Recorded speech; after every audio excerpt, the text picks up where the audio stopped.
Voor de Amazones en haar hinders wie het een heerlijke boetenrit. Mooi waar en dan lekker over het zand galopperen in het bekende natuurgebied van Appelskeer.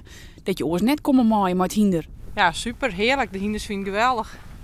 Ja, ze vinden het leuk om te dwannen en van Jim ik het slaagt ik, om het zo al een beetje los te meten. Ja, we kunnen mooi in galop de bultjes op, dus dan gaat het super. Ja, het hinder vind ik prachtig, dus, en wij hetzelfde. Ja. Mooi waar, dus kan het beter. Ja, gewoon het ontspannen. Kijk, de ik op vakantie ben.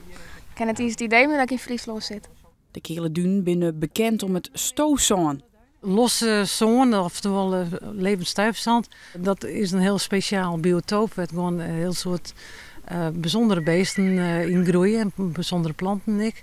En ja, als wij helemaal neerduggen, dan groeit alles dicht. En dan is dus dat hele biotoop kwijt.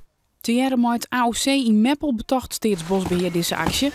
Wat is dat, meisje? Voor het eerst zoekt Sien hier eerder wat dingen om het zaan weer los te krijgen. En dat zou dus wel vaker kennen. Het zou vaker kennen en dat zou ik maar meer hinders kennen. Wellicht dat het bij een volgende keer de actie uitbreid worden kan.